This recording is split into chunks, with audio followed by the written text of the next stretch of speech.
नमस्कार, स्वागत है आपका एबीपी न्यूज में। आपके साथ मैं हूं नेहा पंत। वक्त है बड़ी बहस का। आज शेयर बाजार में भारी गिरावट हुई और निवेशकों के 7 लाख करोड़ रुपए डूब गए। प्याज से लेकर दाल तक की कीमत रिकॉर्ड तोड़ती दिख रही है। आज जो सरकार में है वो कभी विपक्ष में रहते हुए यूपीए सरकार को कोसते थे, लेकिन सवाल यह है कि जिस अच्छे दिन के वादे से मोदी सरकार आई थी उस वादे का क्या हुआ। मोदी जी सिर्फ कोयले के नहीं, अब तो हमें प्याज के लिए भी लॉकर खुलवाना पड़ेगा। हमें प्याज भी लॉकर में रखना पड़ेगा। मेहमान आएंगे तो सुगंध दे करके फिर घर में रख देंगे अंदर। उस समय मिर्जा गालिब ने एक नज्म लिखी थी, है अब मामूरे में कहते हमें उल्फत की असद। हमने ये माना कि दिल्ली में रहें, खाएंगे क्या। अंग्रेज के जमाने में मिर्जा गालिब को खाने के लाले पड़ गए, खाएंगे क्या पर नज्म लिख डाली। लेकिन जब भारत आजाद हुआ तो एक उम्मीद जगी, लेकिन मुझे दुख से कहना पड़ता है भारत भी उनकी उम्मीदों पर खरा नहीं उतरा। महंगाई तो प्रतिदिन बढ़ रही है। रेट ऑफ इन्फ्लेशन का जहां तक सवाल है तो जीरो करी। हर चीज की कीमतें इस देश में बढ़ रही हैं। कीमत यदि घट रही है तो आम इंसान की जिंदगी की कीमत घट रही है, नहीं हर चीज की कीमत। आज पूरे देश की अर्थव्यवस्था यूपीए की सरकार ने ध्वस्त कर दी है। कीमतें बढ़ रही हैं, निवेश आ नहीं रहा, विकास दर कमजोर होती जा रही है। विपक्ष में रहते हुए महंगाई को लेकर सरकार पर हमले की धार इतनी तीखी हुआ करती थी, लेकिन आज यही राजनेता प्रधानमंत्री, विदेश मंत्री, गृह मंत्री और वित्त मंत्री की कुर्सी पर बैठे हैं। सरकार की जिम्मेदारी देश में महंगाई पर लगाम लगाने की है, लेकिन देश का हाल देखिए। प्याज 60 के पार हो चुका है, दाल 150 के पास है, हरी सब्जियों के भाव आसमान पर है, शेयर बाजार धड़ाम गिर गया है, रुपया रो रहा है और जनता पूछ रही है अच्छे दिनों का क्या हुआ। हमारा पूरा बजट ही हिल के रह गया है, क्योंकि हर हफ्ते आते हैं और सब्जी का दाम 5 रुपए किलो करते करते बहुत ही महंगाई बढ़ गई है। अब इसमें से और हरी सब्जियों में हम लोग कटौती करेंगे तब फिर कहीं प्याज थोड़ा सा इस्तेमाल कर सकते हैं। गरीब लोग के लिए तो बहुत परेशानी है और बढ़ते ही जा रहा है दाम, और कुछ दिनों में और भी बढ़ सकता है, 100 तक जा सकता है। अच्छे दिनों के बजाय महंगे दिनों की मार प्याज पर सबसे ज्यादा पड़ी है। दिल्ली में प्याज 60 रुपए, मुंबई में प्याज 60 रुपए, लखनऊ में प्याज 70 रुपए तक पहुंच गया है। आपने सुना होगा सोना या जेवरात के चोरी के बारे में, लेकिन अब प्याज की चोरी तक असामाजिक तत्व जुड़ गए हैं। ये सरकार ने तो ये आश्वासन दिया था कि वो स्किल इंडिया करेंगे। खैर, स्किल इंडिया के बारे में तो छोड़ दीजिए, लेकिन अपराधी लोग को जो एक नया रास्ता मिल गया कमाई का, जो प्याज या दाल या अन्य सामानों की चोरी के माध्यम से। सिर्फ प्याज ही नहीं, दाल से तो लोग दहल गए हैं। दिल्ली में अरहर दाल 150 रुपए किलो, अहमदाबाद में अरहर दाल 140 रुपए, पटना में 135 रुपए, लखनऊ में 130 रुपए। आम आदमी जिस बाजार में जाता है वहां आफत आई हुई है तो शेयर बाजार भी अछूता नहीं है। एक दिन में सेंसेक्स 1625 अंक लुढ़क गया और निवेशकों के 7 लाख करोड़ रुपए डूब गए। जानकार बता रहे हैं कि शेयर बाजार में आई सुनामी का असर आम जिंदगी पर भी पड़ेगा। इकोनॉमी में जब रुपया घूमना बंद हो जाता है तो सबसे पहले इसका असर, चाहे वो रियल एस्टेट हो चाहे मेटल हो, वो सब तो होते हैं मंदी।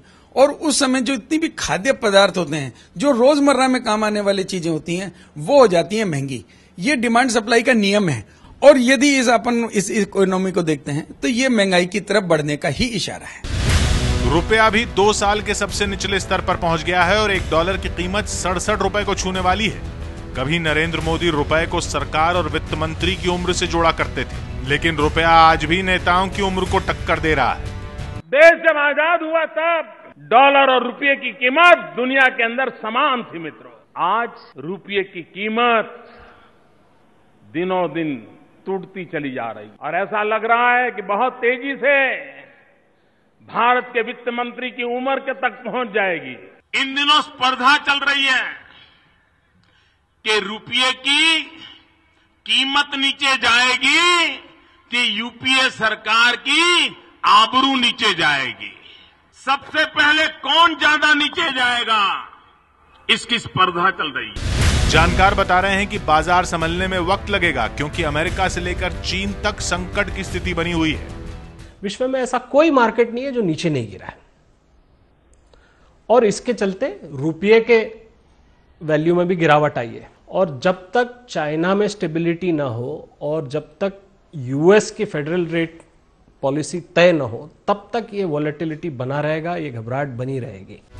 हालांकि सरकार और रिजर्व बैंक कह रहे हैं कि घबराने की जरूरत नहीं है।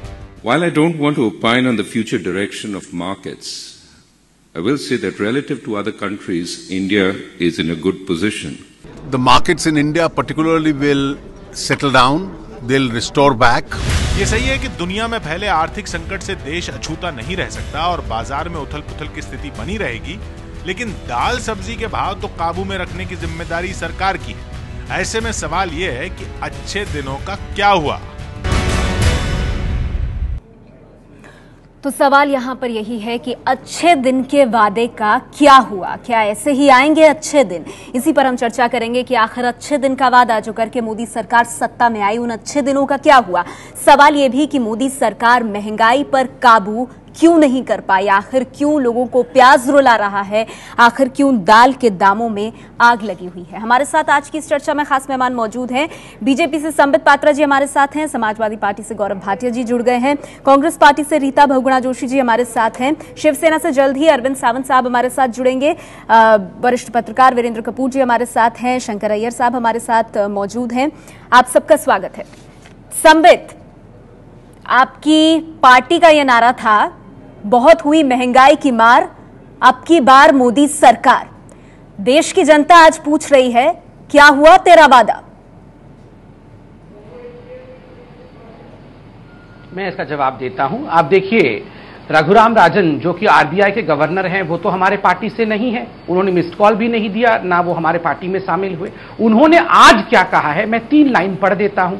उन्होंने, जब उनसे पूछा गया कि ये जो मार्केट गिरा है क्यों हुआ है और किस लिए हुआ है, उन्होंने आज कहा कि emerging room for more accommodation on the back of lower commodity price, astute food management by the government and strong anti-inflation policies of the central banks.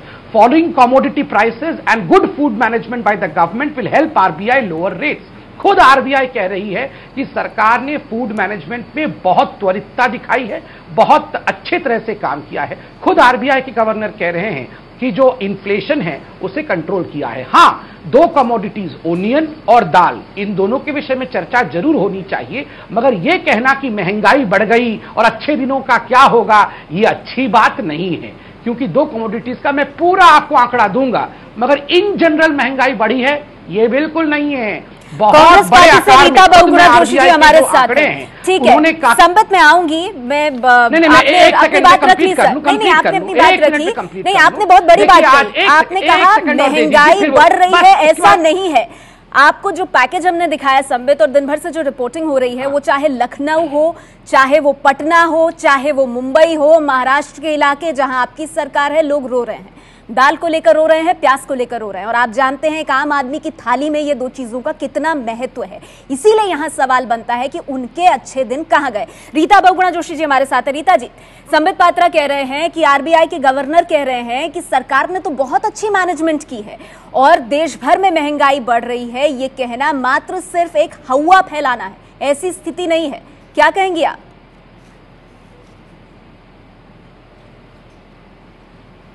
ना तो इनके वक्तव्य में चिंता नजर आ रही है, ना ही इनको कोई, मुझे लगता है, परेशानी दिख रही है। इनसे कहिए कि हमको ब्यूरोक्रेट्स की बात ना सुनाए, जनता की आवाज देके।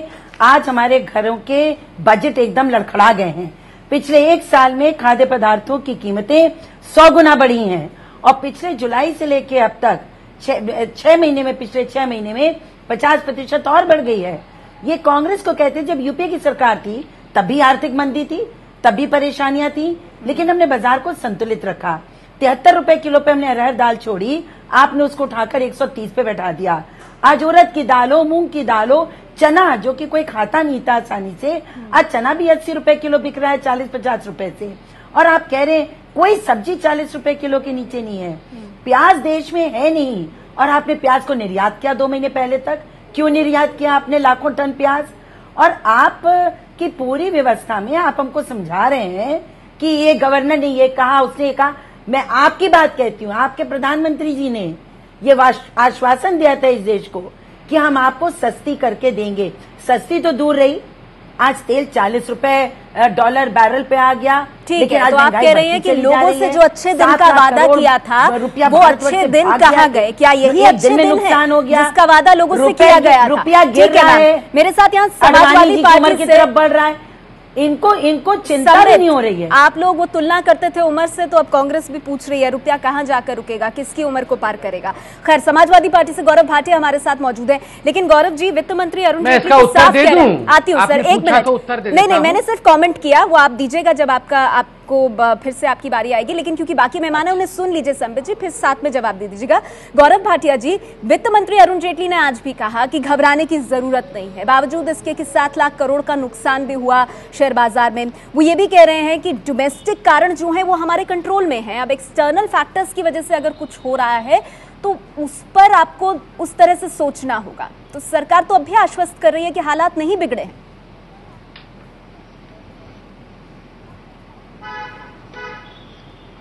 नहीं नेहा जी, जनता यूपीए 2 की सरकार में जब महंगाई बढ़ रही थी, और अभी आपका चैनल ही दिखा रहा था कि कैसे भाजपा के वरिष्ठ मंत्री कह रहे थे कि ये पिछली सरकार असफल हो गई है, तो क्या जनता ने इस सरकार को इसलिए चुना था कि जब महंगाई चरम सीमा पे हो, चाहे वो प्याज हो, चाहे दाल हो, और बाकी जो कमोडिटीज हैं वो भी, तो हमारे मंत्री कहेंगे कि आप आश्वस्त रहिए, ये ठीक हो जाएगा।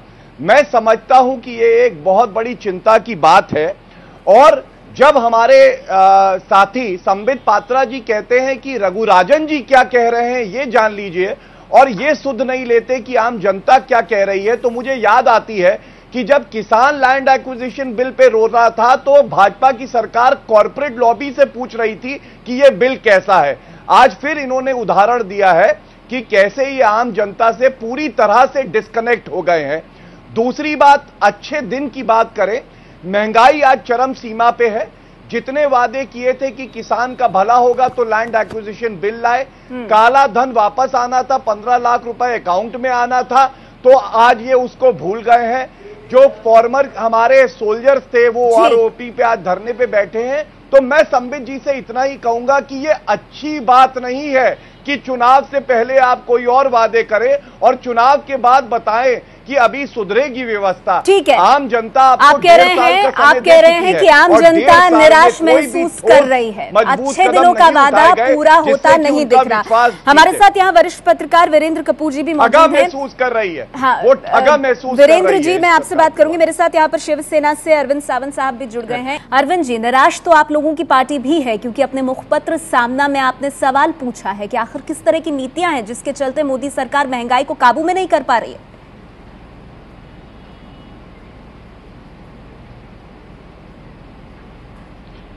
मुझे लगता है शिवसेना एक स्वतंत्र अस्तित्व रखने वाली पार्टी है। हाँ, ये सत्य है कि हम आज सरकार के साथ हैं, सरकार के पहले भी साथ थे। ये जो आपत्ति अभी आई है उसका निराकरण कैसे करें उसके लिए चर्चा होनी चाहिए। हम समझते कि पहली भी ऐसे हुआ था, लेकिन आज सारी बातें सेंसेस का गिरावट आने पे जो उछल कर आई है वो मुझे समझ में नहीं आती है। 5% लोग हैं जो सेंसेस के उस चढ़ाव उतार से संबंधित है। जरा गिरावट क्या हुई तो उसके बारे में जो उछलकर चर्चा शुरू हुई है चैनलों पर, वो देखकर बहुत सदमा पहुंचता है कि किसान जब आत्महत्या कर रहा है, पानी की समस्या इतनी बढ़कर आएगी, ये तो 4 दिन की बात है, आगे और क्या होगा पता नहीं है। आज मुंबई से जो शहरों महाराष्ट्र में अकाल की स्थिति है, बारिश पूरी हुई नहीं है, नदियां पूरी तरह से बह नहीं रही हैं, हो सकता है पीने की पानी की समस्या भी, उसका भी सामना हमें करना पड़ेगा। अब ऐसी स्थिति में उस सारे चीजों को हमें ज्यादा ध्यान देना पड़ेगा। आज सिर्फ प्याज की बात है, पानी नहीं रहेगा तो कल सब्जियों की बात भी वही हो जाएगी। बारिश नहीं गिरा तो और भी दोबारा और बड़े प्रसंग आने वाले आपके सामने। तो मैं सोचता हूँ कि सब मिलकर इसको सोचना चाहिए। किसी राजनीति की वजह से प्याज के दाम बढ़ गए, ये नहीं हुआ। बारिश नहीं हुई, अकाल पड़ा, इसकी वजह से प्याज ये फैक्टर्स रहे होंगे सर, लेकिन सवाल ये है आपने मैनेजमेंट इस तरह का क्यों नहीं किया जिसके चलते प्याज और दाल के दाम इस तरह से आसमान में ना पहुंचे। लेकिन आपने एक बहुत अहम पॉइंट उठाया और मेरे साथ यहाँ पर वीरेंद्र जी मौजूद हैं, वरिष्ठ पत्रकार। वीरेंद्र जी, ठीक है, एक बार को अगर मान भी लिया जाए कि रुपया और बाजार की हालत बाहरी कारणों पर निर्भर है, तो जब दाल और प्याज की हम बात करते हैं वो तो सरकार के अपने हाथ में है। अब उनके दामों के नीचे आने के लिए भी क्या हमें अमेरिका और चीन के मार्केट की तरफ देखना होगा?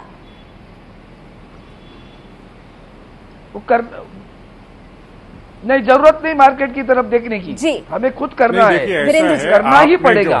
लेकिन मैं सिर्फ 2 दिन की बात नहीं कर रहा हूँ, आज उसी प्रोग्राम में ये दोनों विषय मिला के थोड़ा कंफ्यूजन क्रिएट किया है और सावंत जी जो कह रहे हैं उनका पॉइंट है। पर बोलिए सर।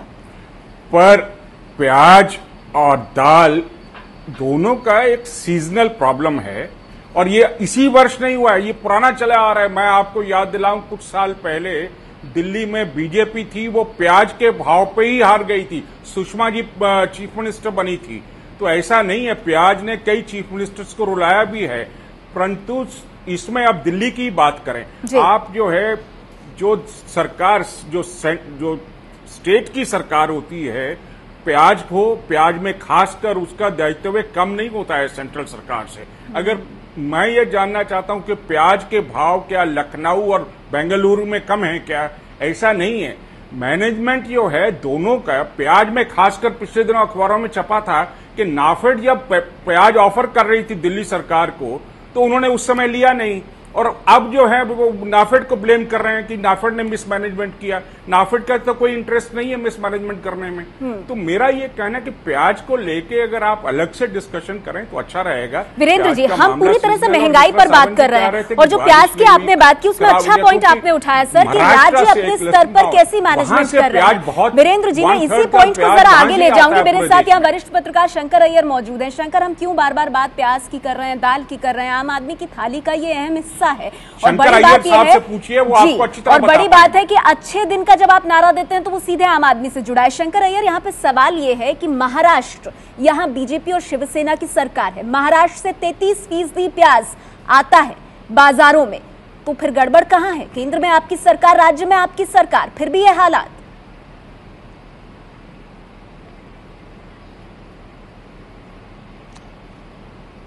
देखिए, ये जो हो रहा है इसमें दोनों राज्य सरकार और केंद्र सरकार दोनों के पल्ले में ब्लेम पड़ता है। कोई इससे बच के नहीं रह सकता। कई सालों से हमारे यहां दाल का उत्पादन कम है। यूपीए सरकार उस पर कुछ कर नहीं पाई, न एनडीए सरकार उस पर कुछ कर रही है। जब पार्टियों का एक बड़ा प्रॉब्लम है कि भाषण से शासन का इनका जो माइग्रेशन होता है वो होता ही नहीं है। भाषण में एक भाषा होती है, शासन में अलग भाषा होती है। अब आंकड़े दिखाकर अगर आप कहेंगे कि डब्ल्यूपीआई नीचे है, सीपीआई नीचे है, तो आंकड़े को एक दूसरे तरह से भी देख सकते हैं। अगर होलसेल प्राइस इंडेक्स -4 है और कंज्यूमर प्राइस इंडेक्स 5 है, इसको क्या हम ऐसे गिने कि होलसेल और रिटेल प्राइस के बीच में 9% का गैप है? और ये गैप क्यों है? क्योंकि जो कारगर कदम डिस्ट्रीब्यूशन में उठाने चाहिए वो उठा नहीं पाए। अभी हाल ही में सरकार ने एक नेशनल एग्रीकल्चर मार्केट की घोषणा की है, लेकिन वो कहां आगे बढ़ी है, किस राज्य में स्थापना हुई है, उसका पता नहीं। हमारे साथ बीजेपी से संबित पात्रा जी मौजूद हैं। संबित, सवाल ये, अच्छे दिन का वादा करके आई आपकी सरकार के राज में आखिर क्यों प्याज 70 तक पहुंच गया है, दाल के दाम 150 तक पहुंच गए? हेलो, देखिए, थोड़ा वक्त दीजिए, मैं उत्तर देता हूं, क्योंकि जनता को अब स्टैटिस्टिक्स देके समझाने की आवश्यकता है। नंबर 1, जहां तक प्याज का विषय है, प्याज में कुछ मानसून की जो पिछले साल की कमी रही और इस साल की जो एरेटिक मानसून रहा है, उसके कारण महाराष्ट्र और मध्य प्रदेश, जो कि मुख्यतः प्याज उत्पादक राज्य हैं, उनमें उत्पादन में कमी आई है।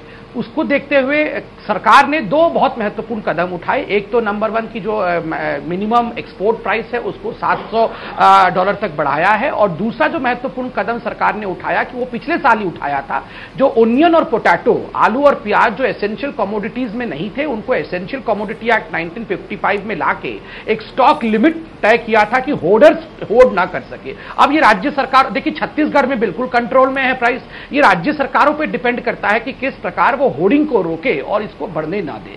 नाफेड ने जो चिट्ठी लिखी तमाम राज्यों को और कहा कि आप बफर स्टॉक हमसे लेकर जाइए, राज्य सरकार का यह भी काम था कि उसको हीड करते। देखिए दिल्ली सरकार सबसे बड़ा उदाहरण है कि तीन चिट्ठियों के बाद भी दिल्ली सरकार ने नाफेड से लिया नहीं और आज 70 रुपए किलो दिल्ली की जनता भुगत रही है, क्योंकि सरकार ने, दिल्ली की सरकार ने उस पर किसी प्रकार की तवज्जो नहीं दी। जहां तक दाल का सवाल है, मैं शंकरन जी से बिल्कुल सहमत हूं कि दाल का उत्पादन 1960 में जो था वो अभी 2015 में भी वही है। वही 13 से लेकर 19 मिलियन टन का उत्पादन हिंदुस्तान में होता है।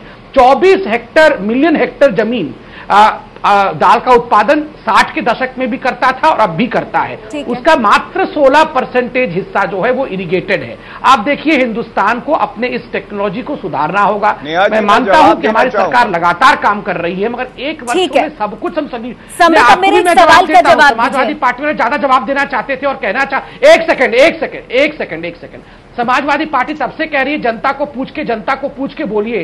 क्या नेताजी जनता को पूछ के बलात्कार के विषय में इस प्रकार की बातें करते हैं? आज महंगाई पर बात है संबित, आज महंगाई पर बात है। अच्छे दिन का वादा आपने किया था आम जनता से, तो इस पे तो जवाब देना होगा। लेकिन संबित, आपने राज्य सरकार की बात की, मेरा एक सीधा सवाल आपसे ये, महाराष्ट्र में किसकी सरकार है? आप लोगों की सरकार है। 700 केजी प्याज चोरी हो रहा है, कहां से हो रहा है? मुंबई से हो रहा है। अभी नासिक में बेचारा एक किसान आखिरी स्टॉक उसने रखा था बैंक के पास अपने कर्ज की किस्त चुकाने के लिए, वो चोरी हो गया। नासिक कहां आता है? मतलब जो बात आप लोग विपक्ष में रहते हुए प्याज को लॉकर में रखने की कर रहे थे संबित, कहीं ऐसा ना हो आप ही के राज में प्याज को लॉकर में रखना पड़े। नहीं, बिल्कुल नहीं। देखिए ये दुखद है कि नेहा जी, मैं कुछ कहना चाहता हूं, समय दीजिए जरूर। क्यों हुआ है और क्या होना चाहिए? अरविंद जी यहाँ मौजूद हैं और हमारी दोनों की सरकार वहां पे है, वो मेरे को लगता है ज्यादा इस पे लाइट डाल सकेंगे। मगर जैसे मैंने आपको प्याज के लिए कहा कि सरकार ने बिल्कुल सख्ती की कदम उठाई है। मैं संबित आपसे ये सवाल इसलिए पूछ रही थी क्योंकि वो जो टोन है वो बिल्कुल ऐसी लग रही है जैसे यूपीए सरकार कहा करती थी। क्यों रीता जी, आप लोग भी तो यही कहते थे कि भाई कुछ एक्सटर्नल फैक्टर्स हैं, बारिश नहीं हो पाई, कई कारण हैं, हम कोशिश कर रहे हैं होर्डर्स पर कार्रवाई करने की। तो आज यही बात तो मोदी सरकार भी कर रही है।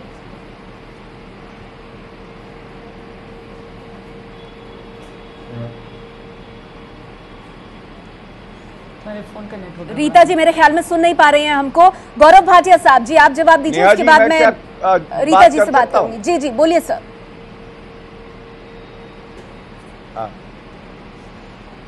देखिए नेहा जी, अगर कोई विपत्ति आती है और उस पर आप आंखें बंद कर लें शतुरमुर्ग की तरह, तो यही आज भाजपा का पूरा अप्रोच है। सबसे बड़ी दिक्कत क्या है कि जब मौसम खराब हुआ मई में और 25% जो फसल थी, चाहे वो आलू की हो चाहे वो प्याज की हो, वो खराब हो गई उससे। उस वक्त केंद्र सरकार ने किसानों की सुध नहीं ली। और मैं उत्तर प्रदेश की बात करता हूं कि 3000 करोड़ रुपए की जो फसल नष्ट हुई उसकी भरपाई हमारी प्रदेश सरकार ने किसानों को करी। हम केंद्र से रुपया मांगते रहे, 6 महीने तक उन्होंने रुपया नहीं दिया। आज भी उन्होंने पूरा रुपया नहीं दिया है। दूसरी बात, महाराष्ट्र में सबसे ज्यादा जो है उत्पादन होता है अनियन का, और उसके बाद जो है अनियन महाराष्ट्र में नहीं पैदा हुआ। अगर इनको पता था मौसम खराब है तो उत्तर प्रदेश में आलू का उत्पादन सबसे ज्यादा है नेहा जी। और इस बार भी उत्तर प्रदेश ने इतना आलू का जो है उत्पादन किया है कि रेट 1/4 पे है जो पिछले साल से थे। महाराष्ट्र में ये क्यों नहीं लागू कर सकते थे? भाजपा की मैनेजमेंट में कहां गड़बड़ी रह गई? अगर इनको पता ठीक है सर, मैंने आपका पॉइंट लिया, मैं इसको आगे लेकर जाऊंगी। रीता जी मेरे साथ अब जुड़ गई है। रीता जी, संबित पात्रा जी बार बार ये कह रहे हैं, देखिए मॉनसून बीच में गड़बड़ा गया, वो एक स्थिति है, कुछ बाहरी कारण है, सरकार कोशिश कर रही है, कालाबाजारियों पर भी नकेल कसने की कोशिश है। मेरा सवाल ये है, जो आज बात एनडीए सरकार कह रही है उसमें और आप लोग जो यूपीए के दौरान कहते थे उसमें फर्क क्या है? मुझे तो सुनने में बिल्कुल एक जैसा लग रहा है।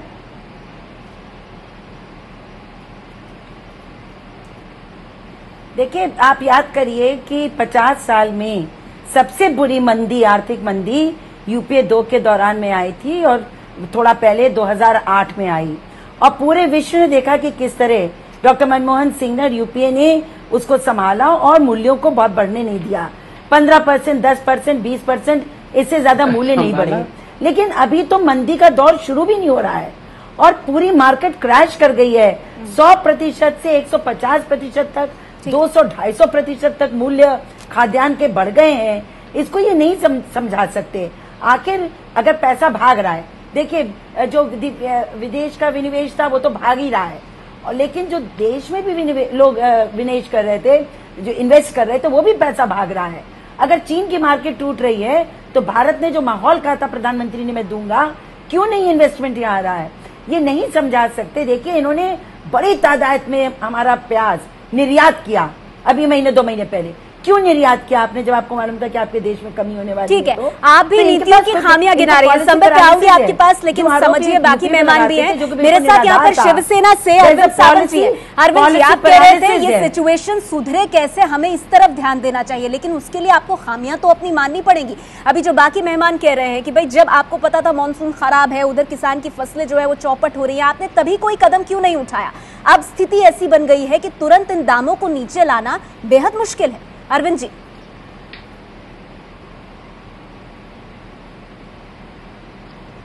खामियां माननी पड़ेगी, उसको क्या डिफेंड करते हो? लोगों को परेशानी है, सामने प्याज महंगा मिल रहा है, तो खामियां माननी पड़ेगी, तुरंत कोई कार्रवाई होनी चाहिए, उसमें कोई दो राय नहीं है। लेकिन सरकार की भी अपनी कुछ सीमाएं होती है, उसमें दायरे में जाकर उसको लाना है, इंपोर्ट करना है, दूसरी जगह से प्याज लाना है, फिर मार्केट में लाना है, उसमें समय जाता है। उस समय के दरमियान ये सारी चीजें हो रही है, तो वो आप समझ लो कि सरकार उसके ऊपर कदम उठा के रहेगी। प्याज हम महाराष्ट्र में भी, हमारे तो इससे ज्यादा बहुत बुरी हालत है महाराष्ट्र में, अकाल पड़ा हुआ है, किसान मर रहे हैं, वो सारी चिंता देखते देखते, और इसी में प्याज का लेकिन अरविंद जी महाराष्ट्र में तो आप ही सरकार के साथ, अरविंद जी महाराष्ट्र में 25,000 करोड़ आप दे रहे हैं, बिल्कुल बिहार को 1,25,000 करोड़ की घोषणा कर रहे हैं, महाराष्ट्र में और किसानों का मुआवजा नहीं दे रहे हैं आप, उत्पादन बात कर रहे हैं किसानों की। 1,25,000 महाराष्ट्र में आप लोग भी सरकार में हैं, और देखिए महाराष्ट्र से किस तरह की खबरें सामने आ रही है। तो बिहार को ना दे पैसे, किसानों आपको बिहार से क्या प्रॉब्लम है? देने के लिए नहीं, कांग्रेस को बिहार से क्या प्रॉब्लम है? बिहार को अगर पैकेज मिल रहा है तो कांग्रेस हुआ है, जब बगुड़ा जोशी जी, गौरव भाटिया साहब, अरविंद जी, जनता यही पूछ रही है भाई अच्छे दिन के वादे का क्या हुआ, कब तक जेब पर पड़ती रहेगी ये महंगाई की भारी मार? Shankar ji, National Horticulture Research and Development Foundation ने अपनी ताजा रिपोर्ट में ये कहा है कि प्याज का जो पुराना स्टॉक था आधा खत्म हो गया है और आगे आने वाले दिन अच्छे नहीं दिखाई दे रहे। शंकर,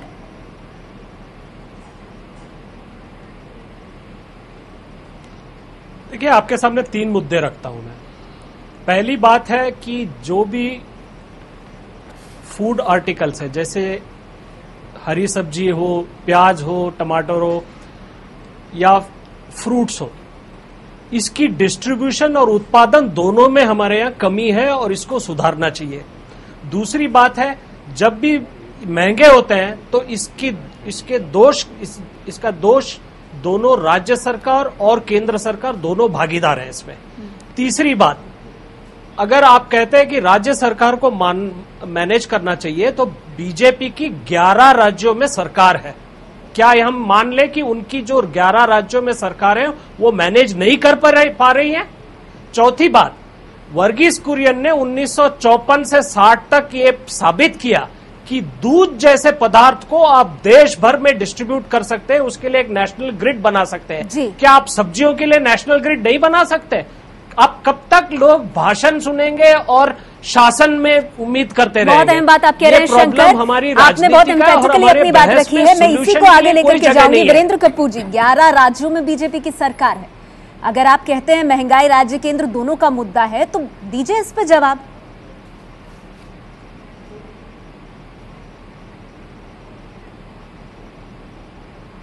नहीं, बिल्कुल बात सही है कि देखिए सप्लाई और डिमांड में इस समय सीजनल है, वो कमी होती है, उसको कैसे मैनेज करना है उसमें कमी है। मैनेजमेंट जो है वो बिल्कुल ठीक नहीं हुआ है, उसमें कोई दो राय नहीं है। अभी आप महाराष्ट्र की बात कर रही थी, अगर प्रोडक्शन कम हुई है तो बड़ा स्वाभाविक है कि अगर आप उसको एक्सपोर्ट को थोड़ा सा बंदिश लगाइए, परंतु क्या होता है, कुछ ऐसे तत्व हैं, आप एक्सपोर्ट को अगर लगाएंगे तो शरद पवार खड़े हो जाएंगे और लोग जो यूपीए के साथी हैं जो उनको रिप्रेजेंट करते हैं उनको आपत्ति होती है कि किसान को या जो आदमी एक्सपोर्ट करता है उसको, ट्रेडर को, बड़े ट्रेडर को, उसको आपत्ति है कि आपने एक्सपोर्ट पे बैन लगा दी। ऐसा आउटराइट आप एक्सपोर्ट पे बैन नहीं लगा सकते। वीरेंद्र जी, ये कई कारण हैं जो सरकार के लिए बंदिशें भी बनते हैं, लेकिन देखिए जब आप बार इतना ऊंचा रखते हैं कि हम लाएंगे आपके लिए अच्छे दिन और फिर डिलीवर नहीं करते तो समस्या होती है। मेरे पास वक्त बहुत कम है। संबित, मैं अब आपको अंतिम कॉमेंट इस पे देना चाहूंगी।